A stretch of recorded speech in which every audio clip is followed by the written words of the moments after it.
まあウリハングサランは根性がありますよね。廃墟とかそういうもので食べていける。本当にそれはこう振り返ってみると、あの被爆者は本当強かったと思います。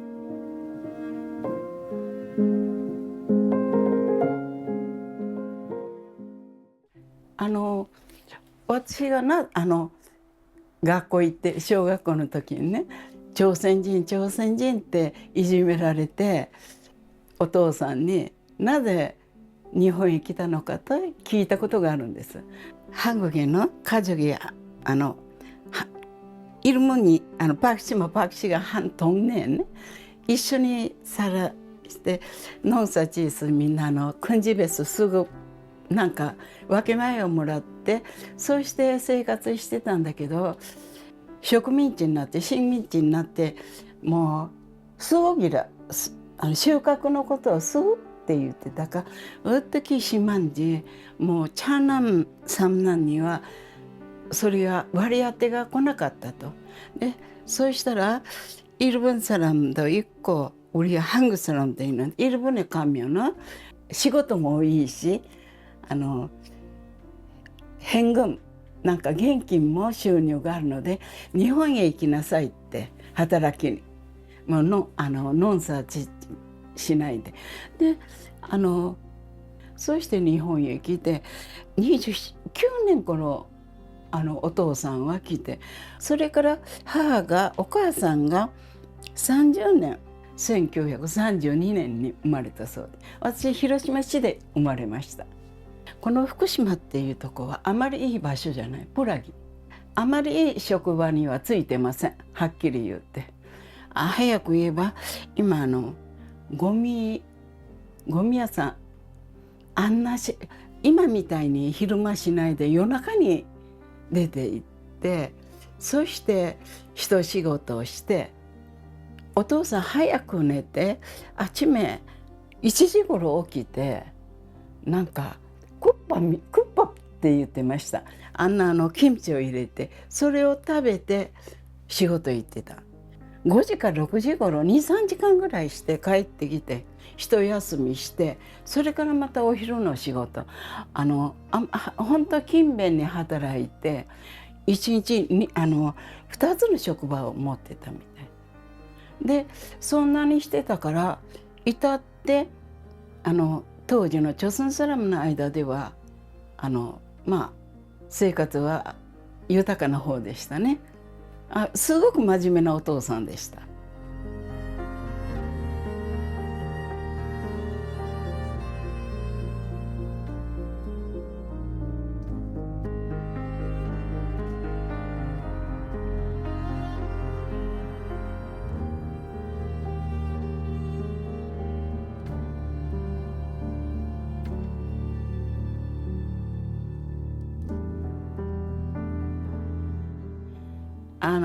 九段市は小学校3年生국민학교3학년以下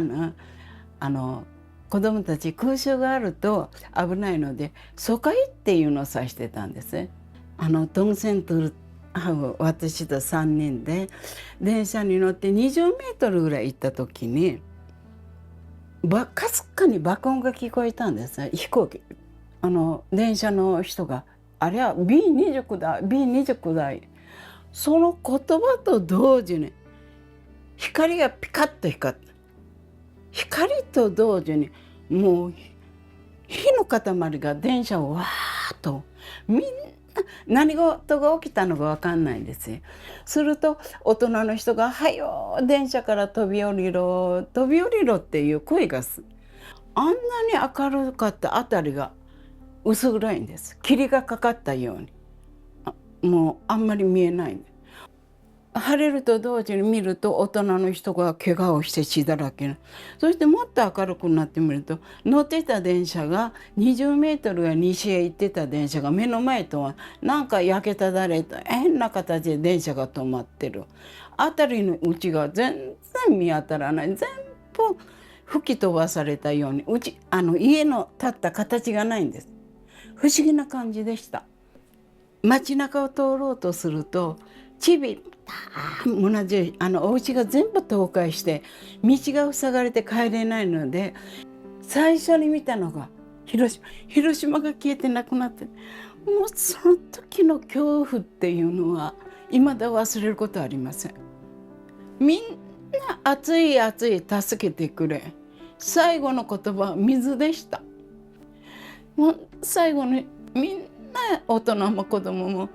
最後の言葉はみんな水いう言葉で亡くなりました。それもう今時間が過ぎたけど20年間思い出すことなく、あんまりにも残酷で非常でした。本当に非常な爆弾、たった一発。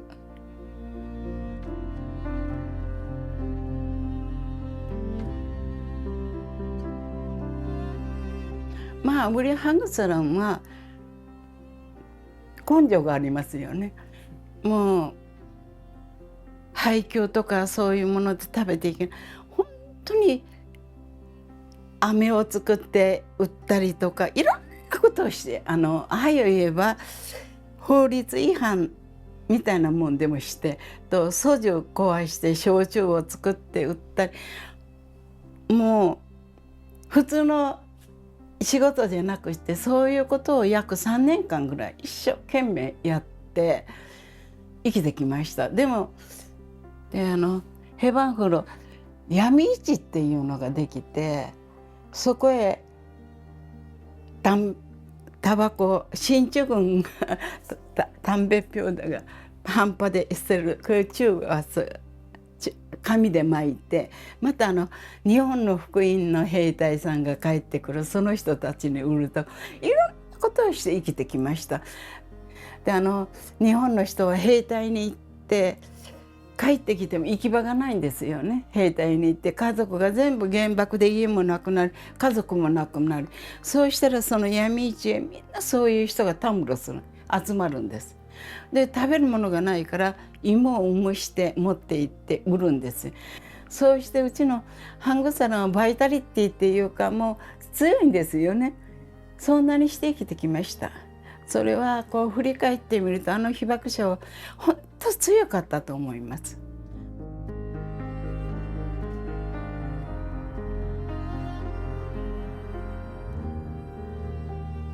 私は日本の方のためにはしてないんです。在韓被爆者は私が本当に被爆して帰る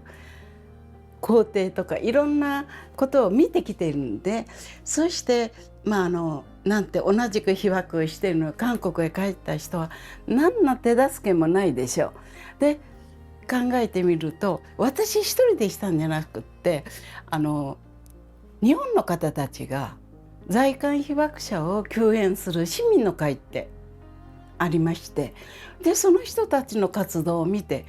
同じハングサランで私も実際にその帰られた方たちの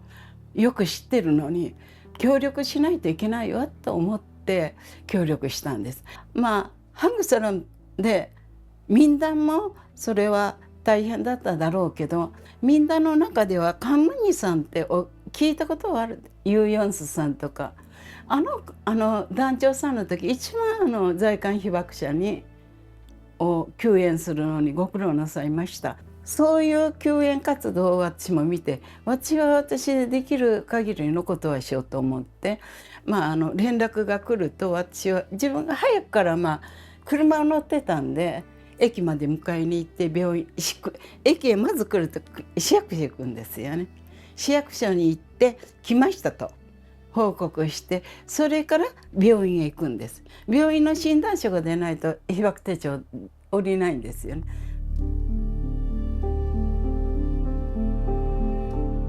誠意っていうか、真心っていうか、真心も誠意も同じだけど優しい方がいますね。でもそういう方たちがいるからみんな生きていけるんだと思います。